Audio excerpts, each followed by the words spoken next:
నమస్కారం, truth news కి స్వాగతం. హెడ్లైన్ చూద్దాం.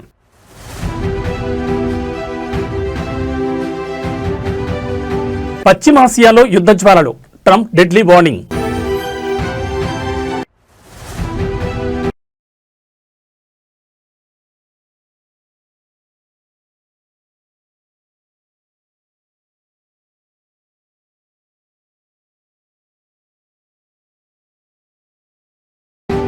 ఫార్ములా ఈ రేస్ కేసులో బిగ్ ట్విస్ట్, కేటీఆర్ కు చిక్కులు.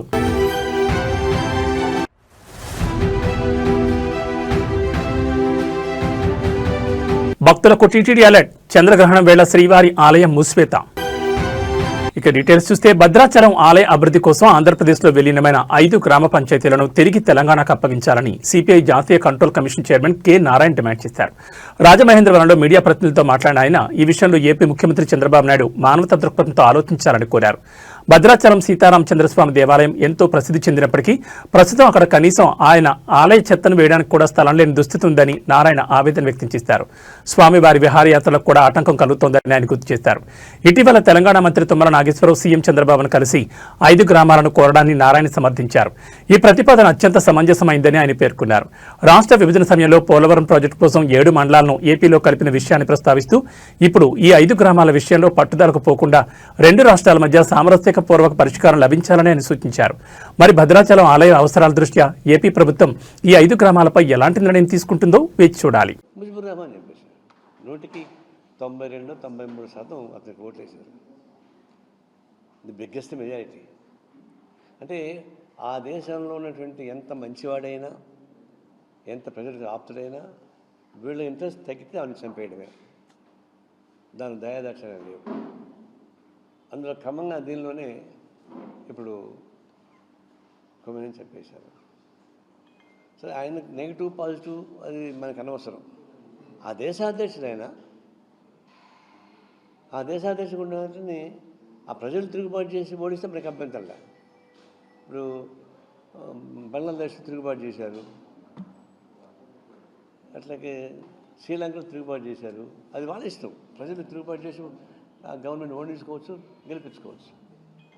మరి అమెరికన్ పాత్ర ఏంటి? నా మాట లేకపోతే నేను చంపేస్తాను చెప్పేసి అంటే చెప్పడం అంటే పాలిటిక్స్ కాదు ఇది. ప్రపంచ టెర్రరిస్ట్ ఎవరన్నా ఉంటే టెర్రరిస్ట్కి నెంబర్ 1 మోడీ కాదు, ట్రంప్ అవుతాడు. ఇప్పుడు ప్రైమ్ మినిస్టరు నిన్నగా మొన్న ఇజ్రాయెల్ పోయాడు. అసలు మామూలుగా ఇజ్రాయెల్కు మనకు సంబంధాలు లేవు.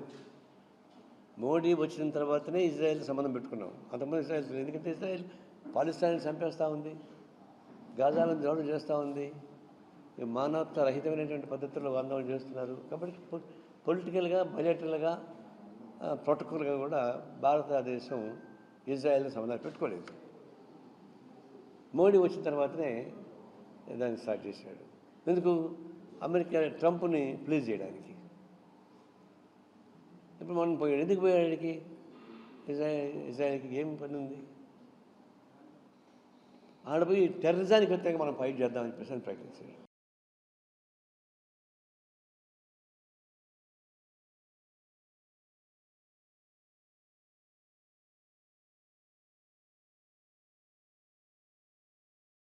అర్థమేంటి? ఇదంతా మోసపూరితమైనటువంటి ప్రకటన, న్యాయబద్ధ రాజకీయ ప్రకటన కావు. ఇప్పుడు కరెక్ట్గా మరుసటి రోజే కొమ్మిని చంపేశారు. ఆయన సుదీర్ఘ చరిత్ర ఉన్నటువంటి వ్యక్తి. ఇప్పుడు మనకేం సంబంధం అంటాం మనం. దాన్ని చంపిన వాళ్ళు ఇప్పుడైంది దాదాపు 444 ఫ్లైట్స్ క్యాన్సిల్ అయిపోయినాయి. ఎక్కడో ఆగిపోయారు. మన ఇండియన్స్ ఎక్కువ మంది పనిచేస్తారు గల్ఫ్ కంట్రీస్లో. వాళ్ళందరూ హతాహతం అయిపోయారు. దాదాపుగా 45-50% ఆయిల్ ఇంపోర్టు ఇరాన్ నుంచి జరుగుతుంది. తర్వాత ఆ రూటు జరుగుతుంది. అవి మొత్తం ఆగిపోయింది. తెలంగాణ రాజకీయాల్లో ఆసక్తికర పరిణామం చోటు చేసుకుంది. కోకాపేటలోని శారదాపేటం భూముల వ్యవహారంలో ముఖ్యమంత్రి రేవంత్ రెడ్డి తీసుకున్న తాజా నిర్ణయంపై బీఆర్ఎస్ సీనియర్ నేత ఎమ్మెల్యే హరీష్ రావు స్పందించారు. ఒకవైపు సీఎం నిర్ణయాన్ని స్వాగతిస్తూనే మరోవైపు ప్రభుత్వ తీరుపై నిప్పులు చెరిగారు. హరీష్ రావు శారదాపేటం భూములను తిరిగి పీఠానికే కేటాయించడం శుభపరిణామని అభివర్ణించారు. ఇది రాజశ్యామలాదేవి అమ్మవారి కృపతో జరిగిన ధర్మ విజయమని, భక్తుల పోరాటానికి దక్కిన ఫలితమని ఆయన కొనియాడారు. ముఖ్యమంత్రి రేవంత్ రెడ్డికి అమ్మవారే సరైన బుద్ధి ప్రసాదించారని, అందుకే తన నిర్ణయాన్ని వెనక్కి తీసుకున్నారని హరీష్ రావు ఎద్దేవా చేశారు. పీఠం భూముల విషయంలో హర్షం వ్యక్తం చేస్తూనే మరో వివాదాస్పద అంశాన్ని హరీష్ తెరపైకి తీసుకొచ్చారు. రేవంత్ రెడ్డి అల్లుడి అనుయాయులకు నామినేషన్ పద్ధతిలో కేటాయించిన 17 ఎకరాల భూమి సంగతేంటని ఆయన ప్రశ్నించారు. పర్యావరణ నియామకాలకు విరుద్ధంగా ప్రభుత్వ ఖజానాకు నష్టం చేకూర్చేలా హెచ్ఎండిఏ ద్వారా ఇచ్చిన ఆ భూమిలో కొనసాగుతున్న క్రషర్ యూనిట్ను తక్షణమే రద్దు చేయాలని డిమాండ్ చేశారు. ప్రజా ప్రయోజనాలకు విరుద్ధంగా రేవంత్ ప్రభుత్వం తీసుకునే ప్రతి నిర్ణయంపై బీఆర్ఎస్ తన పోరాటాన్ని ఆపదన్నారు.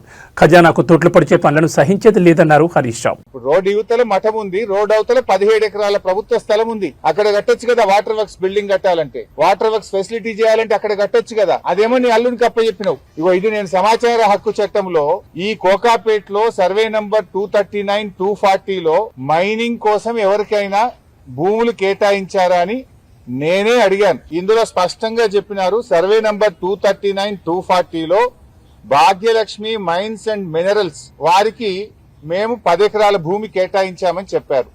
కేటాయించింది 10 ఎకరాలు, కబ్జా పెట్టింది 17 ఎకరాలు. ఇది ORR కు కిలోమీటర్ లోపలే ఉన్న నీ అల్లుడికి అప్పచెప్పినవు. ఇది నువ్వు ఈ భాగ్యలక్ష్మి మైన్స్ అండ్ మినరల్స్ వెనుక ఎవరున్నారు? నీ అల్లుడి మనుషులు దీని వెనుక ఉన్నారు. తిరుమల తిరుపతి దేవస్థానం చైర్మన్ బీఆర్ నాయుడును లక్ష్యంగా చేసుకుని సోషల్ మీడియాలో జరుగుతున్న దుష్ప్రచారం ఇప్పుడు తెలుగు రాష్ట్రాల్లో సంచలనంగా మారింది. తన వ్యక్తిగత ప్రతిష్టను అలాగే పవిత్రమైన టీటీడీ గౌరవాన్ని దెబ్బతీసేందుకు కొందరు కుట్ర పన్నారని ఆయన తీవ్రంగా ఖండించారు. గత కొన్ని రోజులుగా బీఆర్ నాయుడు ఒక మహిళతో సన్నిహితంగా ఉన్నట్లు చూపే వీడియోలు సోషల్ మీడియాలో వైరల్ అయ్యాయి. ముఖ్యంగా ప్రత్యర్థి పార్టీ మద్దతుదారులు వీటిని పెద్ద ఎత్తున ట్రోల్ చేస్తున్నారు. ఈ వీడియోలపై స్పందించిన బీఆర్ నాయుడు ఇవి పూర్తిగా ఏఐ సాంకేతికతతో సృష్టించినమని స్పష్టం చేశారు. తన రూపాన్ని అనుకరించేలా అత్యున్నత సాంకేతికతను వాడుకుని ఈ తప్పుడు వీడియోలు రూపొందించారని ఆయన ఫేస్బుక్ వేదికగా వివరించారు. వ్యక్తిగతంగా తనను అప్రదిష్టపాలు చేయడమే కాకుండా హిందూ ధర్మానికి నిలయమైన తిరుమల ప్రతిష్టను దిగజార్చేందుకు ఈ పని చేస్తున్నారని ఆయన ఆవేదన వ్యక్తం చేశారు. డీప్ ఫేక్ అనేది ఏఐ టెక్నాలజీ ద్వారా ఒక వ్యక్తి ముఖాన్ని, గొంతును మరొకరిపై అతికించి వారు నిజంగానే ఆ పని చేస్తున్నట్లుగా భ్రమ కలిగించే ప్రక్రియ.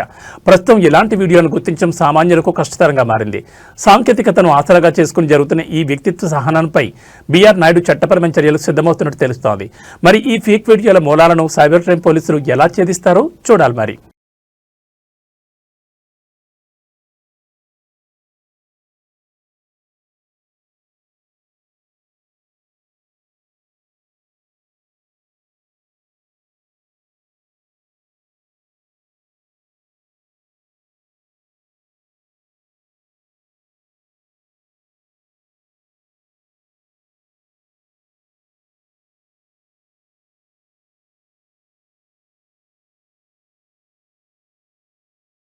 అంతర్జాతీయంగా నెలకొన్న యుద్ధ మేఘాలు ఇప్పుడు విమాన ప్రయాణికులను వణికిస్తున్నాయి. ఇరాన్, అమెరికా, ఇజ్రాయెల్ మధ్య తలెత్తిన భీకర దాడుల కారణంగా మిడిల్ ఈస్ట్ గగనతలం మూతపడింది. దీని ప్రభావం మన శంషాబాద్ అంతర్జాతీయ విమానాశ్రయంతో పాటు దేశవ్యాప్త విమాన సర్వీసులపై తీవ్రంగా పడింది. ఇరాన్ జరుపుతున్న భీకర దాడుల నేపథ్యంలో భద్రతా కారణాల దృష్ట్యా పలు మిడిల్ ఈస్ట్ దేశాలు తమ గగనతలాన్ని తాత్కాలికంగా మూసివేశాయి. దీంతో అంతర్జాతీయ విమానాల రాకపోకలకు తీవ్ర అంతరాయం ఏర్పడింది. హైదరాబాద్లోని రాజీవ్ గాంధీ అంతర్జాతీయ విమానాశ్రయం నుంచి Doha, Abu Dhabi, Jeddah, Saudi Arabia వంటి ప్రధాన నగరాలకు వెళ్లాల్సిన సర్వీసులు రద్దయ్యాయి. ఎయిర్ ఇండియా ఇప్పటికే తన విమానాలు నిలిపివేస్తున్నట్లు ప్రకటించింది. అంతర్జాతీయ గణాంకాల ప్రకారం శనివారం ఒక్కరోజే మిడిల్ ఈస్ట్ వ్యాప్తంగా సుమారు 966 విమానాలు రద్దు కాగా ఆదివారం కూడా మరో 800కు పైగా విమానాలు రద్దయ్యే అవకాశం ఉంది. భారత విమానయాన సంస్థలైన ఇండిగో, ఎయిర్ ఇండియా ఎక్స్ప్రెస్ సర్వీసులు ఎక్కువగా ప్రభావితమయ్యాయి. ఈ సంక్షోభ పరిస్థితుల దృష్ట్యా directorate general of civil aviation ప్రయాణికుల కోసం మార్గదర్శకాలు విడుదల చేసింది. ఎయిర్పోర్టుకు బయలుదేరే ముందే విమాన స్థితిని యాప్ లేదా వెబ్సైట్ ద్వారా చెక్ చేసుకోవాలని కోరింది. అత్యవసరమైతే తప్ప మిడిల్ ఈస్ట్ దేశాలకు ప్రయాణాలు వాయిదా వేసుకోవడం ఉత్తమని డీజీసీఏ స్పష్టం చేసింది. రద్దయిన విమానాలకు సంబంధించి రీఫండ్ లేదా ప్రత్యామ్నాయ మార్గాల కోసం సంబంధిత ఎయిర్లైన్స్ ను సంప్రదించాలని సూచించింది.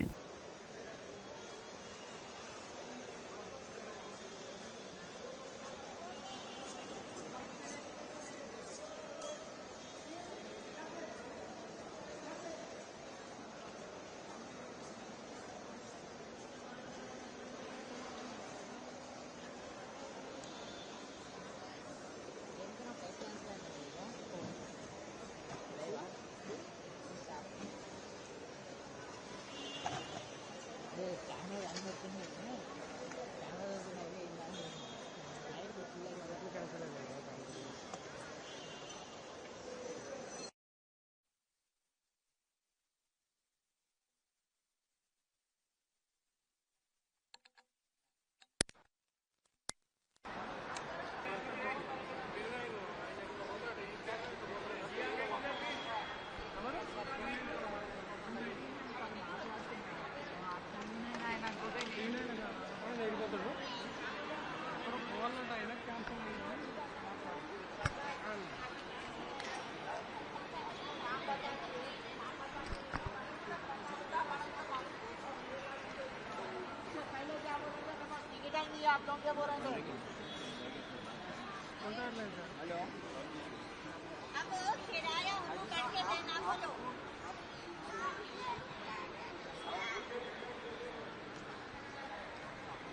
వెళ్ళాలి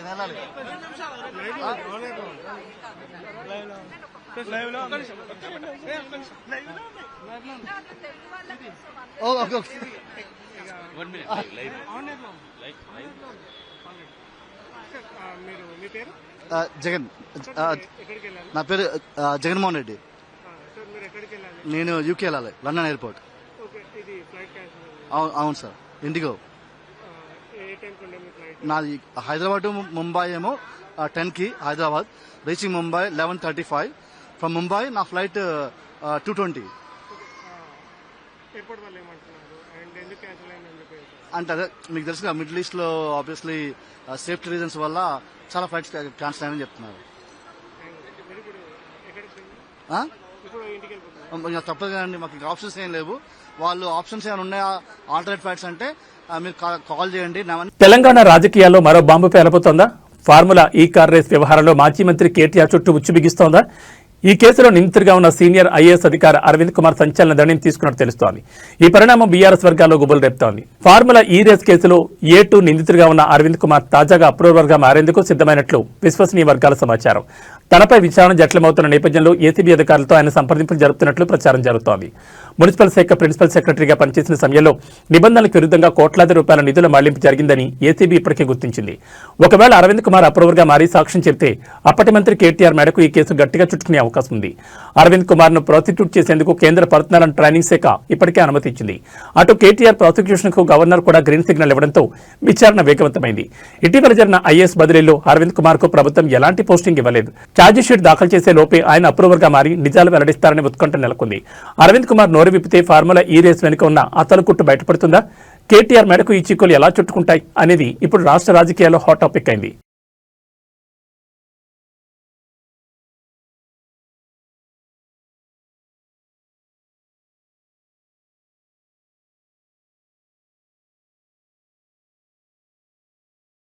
దేశ రాజకీయాల్లో సుదీర్ఘ అనుభవం ఉన్న ఇద్దరు ముఖ్యమంత్రుల మధ్య స్నేహపూర్వక వాతావరణం కనిపించింది.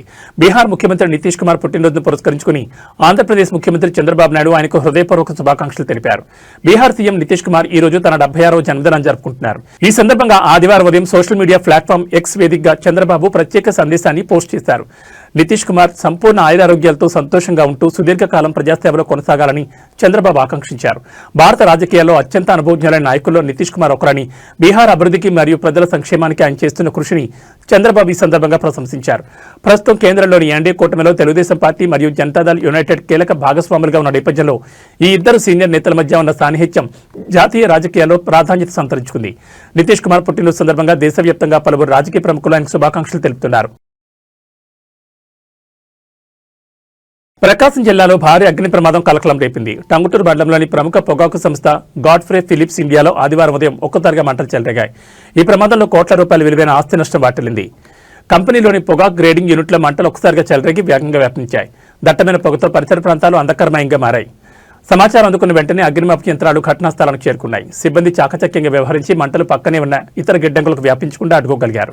ఈ ప్రమాదంలో సుమారు 2000కు పైగా పొగాకు బెళ్లు పూర్తిగా కాలిపూర్తయ్యాయి. దీనివల్ల కంపెనీకి కోట్ల రూపాయల మేర నష్టం వాటిల్లిందని అంచనా వేస్తున్నారు. విద్యుత్ సరఫరాలో ఏర్పడిన షార్ట్ సర్క్యూట్ కారణంగానే ఈ ప్రమాదం జరిగి ఉండొచ్చని పోలీసులు ప్రాథమికంగా భావిస్తున్నారు. ప్రస్తుతం పోలీసులు కేసు నమోదు చేసుకుని దర్యాప్తు చేస్తున్నారు. అగ్ని ప్రమాదానికి అసలు కారణాలు విచారణలో తెలియాల్సి ఉంది.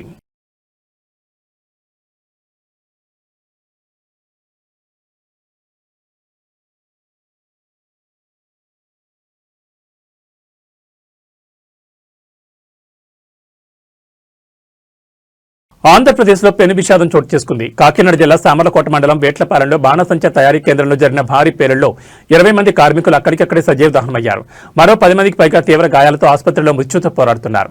ఈ ఘోర దుర్ఘటనపై ఆర్డీఓ మల్లిబాబు కీలక వివరాలు వెల్లడించారు. పొలాల మధ్య ఉన్న బాణసంచా తయారీ కేంద్రంలో ఒక్కసారిగా భారీ శబ్దంతో పేలుడు సంభవించింది. మంటలు క్షణాల్లో వ్యాపించడంతో 20 మంది కార్మికులు బయటకు వచ్చే అవకాశం లేక ప్రాణాలు కోల్పోయారు.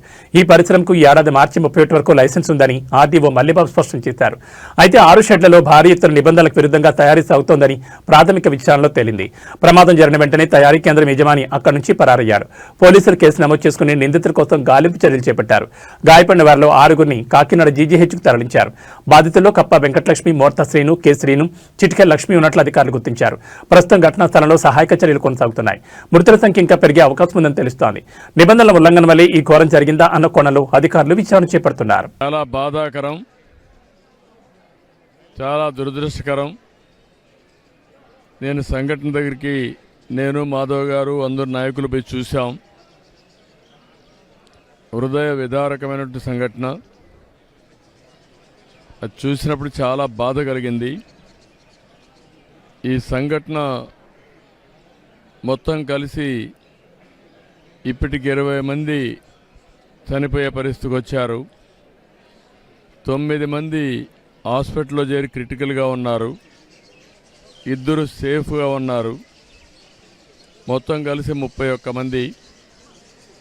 ఇందులో చాలామంది వీకర్ సెక్షన్స్ ఎక్కువ ఉన్నారు. అందులో కూడా ఎస్సీలు అయితే దగ్గర 12 మంది ఎస్సీలు ఉన్నారు. ఒక 9 మంది మహిళలు ఉన్నారు. ఇప్పుడు వాళ్ళని లోపల కూడా పరామర్శించాం. చాలామంది పేదరికం, ఏదో కూలి పని చేసుకొని ఇల్లు గడపాలనే పరిస్థితి. అవన్నీ కూడా చూసిన తర్వాత జరిగిన సంఘటన పైన చాలా ప్రభుత్వం సీరియస్గా తీసుకుంటున్నాం.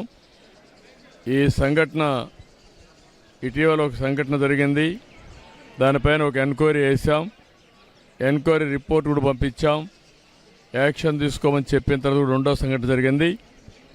ప్రభుత్వం ఫర్మ్గా ఉండి రాబోయే రోజుల్లో ఇలాంటి పునరావృతం కాకుండా చూడడానికి అన్ని విధాల యాక్షన్ తీసుకుంటాం. ఈ సంఘటన ఎంక్వైరీ చేసి అందరికీ అకౌంటబిలిటీ ఫిక్స్ చేస్తాం. ఎవరెవరు ల్యాప్సెస్ ఉన్నాయి, ఎక్కడెక్కడ ల్యాప్సెస్ ఉన్నాయి అన్నీ కూడా ఫిక్స్ చేస్తాం. మొట్టమొదటిసారిగా అక్కడుండే ఆఫీసర్లు, ఆర్డీఓ కన్సర్న్, డిఎస్పి, అదే మరి district labour officer, fire officer, వీళ్ళ 4 సస్పెన్షన్లో పెడుతున్నాం. సస్పెన్షన్లో పెట్టి భవిష్యత్తులో ఎంక్వైరీ చేసిన తర్వాత ఎక్కడ లాక్సిటీ ఉన్నా, ఎక్కడ తప్పు ఉన్నా వాళ్ళపైన కూడా చర్యలు తీసుకుంటాం. రెండోది, మనుషులు కూడా కొంతమంది విచ్చలవిడితనానికి అలవాటు పడ్డారు. ఇలాంటి నేరాలు చేసి ప్రజా జీవితాలతో చెలగాటమాడే పరిస్థితికి వచ్చారు. వాళ్ళపైన క్రిమినల్ ప్రాసిక్యూషన్ చేయడమే కాకుండా చట్టపరంగా వాళ్ళని ఏం చేయాలనో అరెస్ట్లే కాకుండా ప్రాసిక్యూషన్ చేపిస్తాం. వీలైనంత వరకు లైఫ్ ఇంప్రిజన్మెంట్ వచ్చేట్టుగా ప్రయత్నం చేస్తాం. ఇంకొక పక్కన వాళ్ళ ఆస్తులు కూడా జప్తు చేసి బాధితులకు అందరికీ ఎవరైతే చనిపోయారో వాళ్ళందరూ కూడా కుటుంబాలకు అప్పచెప్తాం. ఎందుకంటే వీళ్ళు ఇష్ట ప్రకారం చేయడానికి వీలు లేదు. అదే మరి ప్రభుత్వ పరంగా ఒక్కొక్కరికి 20 లక్షల రూపాయల ఆర్థిక సహాయం చేసి మృతులందరికీ 20 లక్షల రూపాయల ఆర్థిక సహాయం చేస్తాం. గవర్నమెంట్ ఆఫ్ ఇండియా 2 లక్షలు ఇచ్చారు. అది కాకుండా 20 లక్షలు ఇస్తాం. అదే మాదిరిగా వీళ్ళందరికీ ట్రీట్మెంట్ ఇస్తున్నాం. ఆ ట్రీట్మెంట్ అంతా ఖర్చు పెట్టి ఎవరైతే ఈరోజు ఇంజూర్ అయ్యారో వాళ్ళ పరిస్థితిని బట్టి వాళ్ళని ఆదుకుంటాం. కాబట్టి వాళ్ళని కూడా ఆదుకునే కార్యక్రమానికి శ్రీకారం చుడతాం. వీళ్ళు కాకుండా ఎవరైతే వీళ్ళల్లో కొంతమంది చిన్న పిల్లలు ఉన్నారు, చదువుకోలేని పరిస్థితి కూడా ఉంది, వాళ్ళందరినీ చదివించే బాధ్యత రెసిడెన్షియల్ స్కూల్స్లో పెట్టి ప్రభుత్వం తీసుకుంటాం. ఈ పేదవాళ్ళు ఎవరైతే ఉన్నారో మార్చి 3వ తేదీన సంపూర్ణ చంద్రగ్రహణం ఏర్పడిన నేపథ్యంలో తిరుమల తిరుపతి దేవస్థానం దర్శన వేళలో మరియు టోకెన్ల జారీలో కీలక మార్పులు చేసింది. గ్రహణం కారణంగా 2 రోజుల పాటు సర్వదర్శనం టోకెన్లను రద్దు చేస్తున్నట్లు ప్రకటించింది. చంద్రగ్రహణం ప్రభావంతో మార్చి 1 మరియు 2 తేదీల్లో తిరుపతిలోని కౌంటర్లలో స్లాటెడ్ సర్వదర్శనం టోకెన్ల జారీని టీటీడీ నిలిపివేసింది. భక్తులు ఈ విషయాన్ని గమనించాలని కోరింది. మార్చి 3వ తేదీ మధ్యాహ్నం 3:20 నుంచి సాయంత్రం 6:47 వరకు గ్రహణం ఉంటుంది. ఆగమ శాస్త్రం నియమాల ప్రకారం ఆ రోజు ఉదయం 9 గంటల నుంచి రాత్రి 7:30 గంటల వరకు శ్రీవారి ఆలయం తలుపులు మూసి ఉంచుతారు. గ్రహణం కారణంగా మార్చి 3న జరగాల్సిన అష్టదళ పాదపద్మారాధన, కళ్యాణోత్సవం, ఊంజల సేవ వంటి ఆర్జిత సేవలతో పాటు వీఐపీ బ్రేక్ దర్శనం, శ్రీవాణి మరియు 300 రూపాయల ప్రత్యేక ప్రవేశ దర్శనాలను టీటీడీ పూర్తిగా రద్దు చేసింది. గ్రహణం ముగిసిన తర్వాత ఆలయ శుద్ధి నిర్వహించి రాత్రి 7:30 గంటలకు తలుపులు తెరుస్తారు. రాత్రి 8:30 గంటల నుంచి భక్తులను సర్వదర్శనానికి అనుమతిస్తారు. కాబట్టి భక్తులు గ్రహణ సమయాన్ని దృష్టిలో ఉంచుకుని తిరుమల యాత్రను ప్లాన్ చేసుకోవాలి. కలియుగ వైకుంఠం తిరుమల కొండపై పవిత్రతకు భంగం కలిగించే ఘటనలు కలకలం రేపుతున్నాయి. తాజాగా big boss fame Geethu Royal తన స్నేహితులతో కలిసి చేసిన పని ఇప్పుడు పెను వివాదానికి దారితీసింది. శ్రీవారి ఆలయ పరిసరాల్లో సినిమా పాటలకు స్టెప్ వేయడంపై భక్తులు మండిపడుతున్నారు. దీనిపై టీటీడీ సైతం ఉక్కుపాదం మోపేందుకు సిద్ధమైంది. తిరుమల కొండపై రీల్స్, వీడియోల చిత్రీకరణపై టీటీడీ స్పష్టమైన నిషేధం విధించినప్పటికీ గీతూ రాయల్ తన బృందంతో కలిసి లడ్డూ కౌంటర్లు, ఘాట్ రోడ్ మార్గాల్లో సినిమా పాటలకు డాన్స్ చేస్తూ వీడియోలు చిత్రీకరించారు. వీటిని సోషల్ మీడియాలో పోస్ట్ చేయడంతో వివాదం మొదలైంది. కోట్లాది మంది భక్తుల మనోభావాలతో ఆడుకుంటున్నారని, కేవలం లైకులు, వ్యూస్ కోసం ఇలాంటి పనులు చేయడం తగదని నెటిజన్లు గీతుపై విమర్శలు గుప్పిస్తున్నారు. గతంలో ఇలాంటి ఘటనలకు పాల్పడిన వారిపై కేసులు నమోదు చేసిన టీటీడీ ఇప్పుడు గీతూ రాయల్ మరియు ఆమె బృందంపై కూడా కఠిన చర్యలు తీసుకునేందుకు ఉపక్రమిస్తోంది. వివాదంపై క్షమాపణ చెప్పాల్సింది పోయి గీతూ రాయల్ సోషల్ మీడియా వేదికగా వ్యంగ్యంగా స్పందించారు. నాపై చర్యలు తీసుకుంటారట, అందరూ హ్యాపీగా ఉండండి అంటూ ఆమె చేసిన వ్యాఖ్యలు అగ్నికి ఆజ్యం పోసినట్లయింది. మరి గీతూ రాయల్ వ్యాఖ్యలపై టీటీడీ అధికారులు ఎలాంటి చర్యలు తీసుకుంటారో చూడాలి. భక్తిభావంతో ఉండాల్సిన చోట ఇలాంటి ప్రచార యావ తగదని పలువురు మేధావులు అభిప్రాయపడుతున్నారు. అందరికీ గుడ్ న్యూస్, నా మీద చర్యలు తీసుకుంటారంట. హ్యాపీగా ఉండండి. ఇంత విషయాన్ని ఇంత పెద్ద చేసి అన్ని వీడియోలు చేసిన దానికి thank you so much. Already సగం జీవితం పోయింది, ఇంకా పోయేదానికి కూడా ఏం లేదు జీవితంలో. ఇంకో కొద్ది గొప్ప ఒక రవ్వ 2 రవ్వలో ఏదైనా మిగిలి ఉంటే దాన్ని మీరు పోగొట్టేయండి. తర్వాత ప్రశాంతంగా ఉండండి, అందరూ హ్యాపీగా బతికేయండి. టాలీవుడ్ నటుడు మంచు విష్ణు కుటుంబానికి దుబాయ్లో ఊహించని షాక్ తగిలింది. యుద్ధ మేఘాల మధ్య చిక్కుకున్న ఆయన అక్కడ జరుగుతున్న క్షిపణి దాడులను చూసి తీవ్ర ఆందోళనకు గురయ్యారు. ఆకాశంలో క్షిపణులు దూసుకుపోతుంటే వాటిని అడ్డుకుంటున్న సమయంలో వచ్చిన భారీ శబ్దాలతో తన నివాసం దద్దరిల్లిపోయిందని విష్ణు సోషల్ మీడియా వేదికగా వెల్లడించారు. కుటుంబాన్ని కలిసేందుకు దుబాయ్ వెళ్లిన మంచు విష్ణుకు అక్కడ యుద్ధ భయం ఎదురైంది. క్షిపణులను కూల్చివేస్తున్న దృశ్యాలు తన కంటి ముందే కనపడ్డాయని, ఆ శబ్దాలు భయంకరంగా ఉన్నాయని ఆయన పేర్కొన్నారు. ఈ భారీ పేలుడు శబ్దాలకు తన చిన్న కూతురు ఐరా తీవ్రంగా భయపడిపోయిందని విష్ణు ఆవేదన వ్యక్తం చేశారు. ఏ చిన్నారి కూడా బాంబుల శబ్దాల మధ్య పెరగకూడదు, పిల్లలకు ప్రశాంతమైన ప్రపంచం కావాలి అంటూ ఆయన ఎమోషనల్ అయ్యారు. పౌరుల రక్షణ కోసం ప్రాణాలకు తెగించి పోరాడుతున్న యుఏఈ రక్షణ దళాలకు విష్ణు ప్రత్యేక కృతజ్ఞతలు తెలిపారు. వారి వల్లే తాము సురక్షితంగా ఉన్నామని భరోసా వ్యక్తం చేశారు. జీవితం చాలా సున్నితమైందని, ఇలాంటి ఘటనలే మనకు ప్రాణం విలువను గుర్తు చేస్తాయని ఆయన వ్యాఖ్యానించారు. చివరిగా హరహర మహాదేవ అంటూ శాంతి నెలకొనాలని ప్రార్థించారు. ప్రస్తుతం మంచు విష్ణు చేసిన ఈ పోస్ట్ సోషల్ మీడియాలో వైరల్ అవుతోంది. ఆయనతో పాటు అక్కడున్న భారతీయులందరూ క్షేమంగా తిరిగి రావాలని కోరుకుంటున్నారు. Come here, let me carry you. I don't know, but move back. It's a firefly. That's a seagull. Let me go inside. పశ్చిమాసియాలో యుద్ధ జ్వాలలు ఆకాశాన్ని తాకుతున్నాయి. Iran supreme leader Ayatollah Ali Khamenei మరణంతో రగిలిపోతున్న ఇరాన్ ప్రతీకార దాడులకు దిగింది. ఈ క్రమంలో అమెరికా అధ్యక్షుడు డొనాల్డ్ ట్రంప్ చరిత్రలో నిలిచిపోయే అత్యంత కఠినమైన హెచ్చరిక జారీ చేశారు. ఇరాన్ గనుక సాహసిస్తే ప్రపంచం ఇప్పటివరకు చూడని భయంకరమైన దాడులను ఎదుర్కోవాల్సి వస్తుందని హెచ్చరించారు. అమెరికా, ఇజ్రాయెల్ సంయుక్తంగా చేపట్టిన ఆపరేషన్ ఎపిక్ ఫ్యూరీలో ఇరాన్ సుప్రీం లీడర్ ఖమేనీ నివాసం ధ్వంసమైంది. ఈ మెరుపు దాడుల్లో ఖమేనీతో పాటు ఆయన కుమార్తె, అల్లుడు, మనవరాలు కూడా మరణించినట్లు ఇరాన్ మీడియా ధృవీకరించింది. ఖమేనీ మృతదేహం ఫోటోలను ఇజ్రాయెల్ ప్రధాని నెతన్యాహు స్వయంగా వీక్షించినట్లు సమాచారం. ఖమేనీ మరణానికి ప్రతీకారం తీర్చుకుంటామని ఇరాన్ ప్రకటన చేస్తున్న నేపథ్యంలో ట్రంప్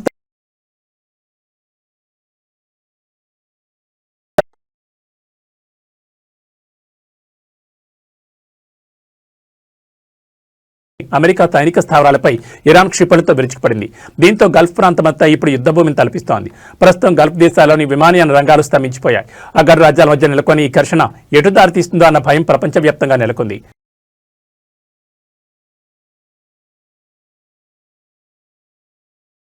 ఇవి బులెటిన్ విశేషాలు. నమస్కారం.